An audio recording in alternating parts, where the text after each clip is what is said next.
पराई जान रे, पर दुखे उपकार करे तो ये मन अभिमान नान रे। आप सभी ने इस गीत को कभी न कभी जरूर सुना होगा। आखिर यह बापू का पसंदीदा गीत जो है, लेकिन अगर मैं ये कहूं कि इसे सुरों में पिरोने वाले गायक ग्रीस के हैं, तो आप हैरान जरूर हो जाएंगे और ये बात आपको गर्व से भी भर देगी। इस गीत को गाने वाले ग्रीस के गायक हैं कोनस्टांतिनोस कलाइजिस।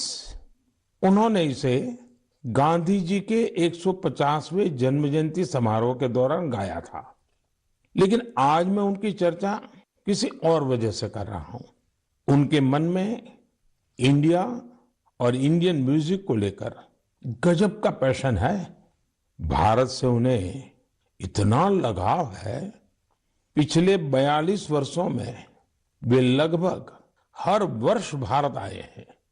उन्होंने भारतीय संगीत के ओरिजिन, अलग अलग इंडियन म्यूजिकल सिस्टम्स, विविध प्रकार के राग, ताल और रास के साथ ही विभिन्न घरानों के बारे में भी स्टडी की है। उन्होंने भारतीय संगीत की कई महान विभूतियों के योगदान का अध्ययन किया है। भारत के क्लासिकल डांसेस के अलग अलग पहलुओं को भी उन्होंने करीब से समझा है। भारत से जुड़े अपने इन तमाम अनुभवों को अब उन्होंने एक पुस्तक में बहुत ही खूबसूरती से पिरोया है। इंडियन म्यूजिक नाम की उनकी बुक में लगभग 760 तस्वीरें हैं। इनमें से अधिकांश तस्वीरें उन्होंने खुद ही खींची है। दूसरे देशों में भारतीय संस्कृति को लेकर ऐसा उत्साह और आकर्षण वाकई आनंद से भर देने वाला है। साथियों, कुछ सप्ताह पहले एक और खबर आई थी जो हमें गर्व से भरने वाली है। आपको जानकर अच्छा लगेगा कि बीते 8 वर्षों में भारत से म्यूजिकल इंस्ट्रूमेंट्स का एक्सपोर्ट 3.5 गुना बढ़ गया है। इलेक्ट्रिकल म्यूजिकल इंस्ट्रूमेंट्स की बात करें तो इनका एक्सपोर्ट 60 गुना बढ़ा है। इससे पता चलता है कि भारतीय संस्कृति और संगीत का क्रेज दुनिया भर में बढ़ रहा है।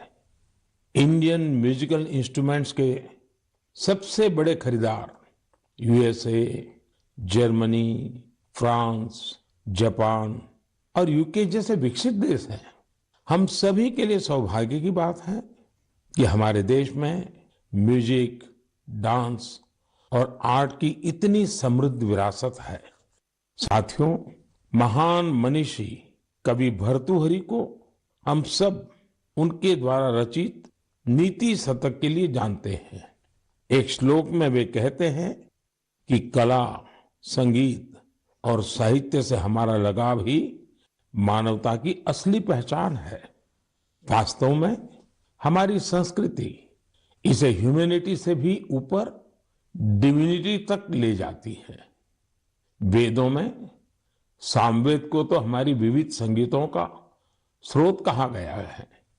मां सरस्वती की वीणा हो, भगवान श्री कृष्ण की बांसुरी हो या फिर भोलेनाथ का डमरू, हमारे देवी देवता भी संगीत से अलग नहीं है। हम भारतीय हर चीज में संगीत तलाश ही लेते हैं, चाहे वह नदी की कलकल हो, बारिश की बूंदें हो, पक्षियों का कलरव हो या फिर हवा का गूंजता स्वर। हमारी सभ्यता में संगीत हर तरफ समाया हुआ है। यह संगीत न सिर्फ शरीर को सुकून देता है बल्कि मन को भी आनंदित करता है। संगीत हमारे समाज को भी जोड़ता है। यदि भांगड़ा और लावणी में जोश और आनंद का भाव है तो रविंद्र संगीत हमारी आत्मा को आह्लादित कर देता है। देश भर के आदिवासियों की अलग अलग तरह की संगीत परंपराएं ये हमें आपस में मिलजुल कर और प्रकृति के साथ रहने की प्रेरणा देती है। साथियों, संगीत की हमारी विधाओं ने न केवल हमारी संस्कृति को समृद्ध किया है, बल्कि दुनिया भर के संगीत पर अपनी अमिट छाप भी छोड़ी है। भारतीय संगीत की ख्याति विश्व के कोने कोने में फैल चुकी है। मैं आप लोगों को एक और ऑडियो क्लिप सुनाता हूं।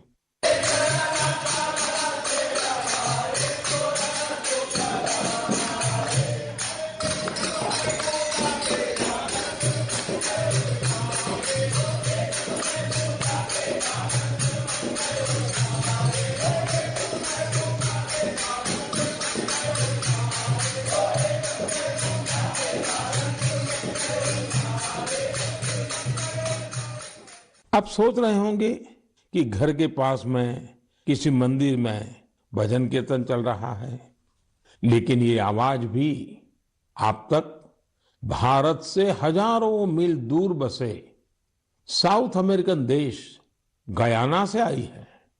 19वीं और 20वीं सदी में बड़ी संख्या में हमारे यहां से लोग गयाना गए थे। वे यहां से भारत की कई परंपराएं भी अपने साथ ले गए थे। उदाहरण के तौर पर जैसे हम भारत में होली मनाते हैं, गयाना में भी होली का रंग सिर चढ़कर बोलता है। जहां होली के रंग होते हैं, वहां फगवा यानी फगुआ का संगीत भी होता है। गयाना के फगवा में वहां भगवान राम और भगवान कृष्ण से जुड़े विवाह के गीत गाने की एक विशेष परंपरा है। इन गीतों को चौताल कहा जाता है। इन्हें उसी प्रकार की धुन और हाई पिच पर गाया जाता है जैसा हमारे यहाँ होता है। इतना ही नहीं, गयाना में चौताल कंपटीशन भी होता है। इसी तरह बहुत सारे भारतीय, विशेष रूप से पूर्वी उत्तर प्रदेश और बिहार के लोग फिजी भी गए थे। वे पारंपरिक भजन कीर्तन गाते थे, जिसमें मुख्य रूप से रामचरितमानस के दोहे होते थे। उन्होंने फिजी में भी भजन कीर्तन से जुड़ी कई मंडलियां बना डाली। फिजी में रामायण मंडली के नाम से आज भी 2000 से ज्यादा भजन कीर्तन मंडलियां हैं। इन्हें आज हर गांव मोहल्ले में देखा जा सकता है। मैंने तो यहां केवल कुछ ही उदाहरण दिए हैं। अगर आप पूरी दुनिया में देखेंगे तो ये भारतीय संगीत को चाहने वालों की ये लिस्ट काफी लंबी है। मेरे प्यारे देशवासियों, हम सब हमेशा इस बात पर गर्व करते हैं कि हमारा देश दुनिया में सबसे प्राचीन परंपराओं का घर है। इसलिए ये हमारी जिम्मेदारी भी है कि हम अपनी परंपराओं और पारंपरिक ज्ञान को संरक्षित करें, उसका संवर्धन भी करें और हो सके उतना आगे भी बढ़ाएं। ऐसा ही एक सराहनीय प्रयास हमारे पूर्वोत्तर राज्य नागालैंड के कुछ साथी कर रहे हैं। मुझे ये प्रयास काफी अच्छा लगा, तो मैंने सोचा इसे मन की बात के श्रोताओं के साथ भी शेयर करूं। साथियों, नागालैंड में नागा समाज की जीवन शैली, उनकी कला, संस्कृति और संगीत, ये हर किसी को आकर्षित करती है। ये हमारे देश की गौरवशाली विरासत का अहम हिस्सा है। नागालैंड के लोगों का जीवन और उनके स्किल्स सस्टेनेबल लाइफस्टाइल के लिए भी बहुत महत्वपूर्ण है। इन परंपराओं और स्किल्स को बचाकर अगली पीढ़ी तक पहुंचाने के लिए वहां के लोगों ने एक संस्था बनाई है जिसका नाम है लीडी क्रोयू। नागा संस्कृति के जो खूबसूरत आयाम धीरे धीरे खोने लगे थे, लीडी क्रोयू संस्था ने उन्हें फिर से पुनर्जीवित करने का काम किया है। उदाहरण के तौर पर नागा लोक संगीत अपने आप में एक बहुत समृद्ध विधा है। इस संस्था ने नागा संगीत की एल्बम लॉन्च करने का काम शुरू किया है। अब तक ऐसी 3 एल्बम्स लॉन्च की जा चुकी है। ये लोग लोक संगीत, लोक नृत्य से जुड़ी वर्कशॉप भी आयोजित करते हैं। युवाओं को इन सब चीजों के लिए ट्रेनिंग भी दी जाती है। यही नहीं, नागालैंड की पारंपरिक शैली में कपड़े बनाने, सिलाई बुनाई जैसे जो काम, उनकी भी ट्रेनिंग युवाओं को दी जाती है। पूर्वोत्तर में बैम्बू से भी कितने ही तरह के प्रोडक्ट्स बनाए जाते हैं। नई पीढ़ी के युवाओं को बैम्बू प्रोडक्ट्स बनाने का भी सिखाया जाता है। इससे इन युवाओं का अपनी संस्कृति से जुड़ाव तो होता ही है, साथ ही उनके लिए रोजगार के नए नए अवसर भी पैदा होते हैं। नागा लोक संस्कृति के बारे में ज्यादा से ज्यादा लोग जाने, इसके लिए भी लीडीक्रोयू के लोग प्रयास करते हैं। साथियों, आपके क्षेत्र में भी ऐसी सांस्कृतिक विधाएं और परंपराएं होगी। आप भी अपने अपने क्षेत्र में इस तरह के प्रयास कर सकते हैं। अगर आपकी जानकारी में कहीं ऐसा कोई अनूठा प्रयास हो रहा है तो आप उसकी जानकारी मेरे साथ भी जरूर साझा करिए। मेरे प्यारे देशवासियों,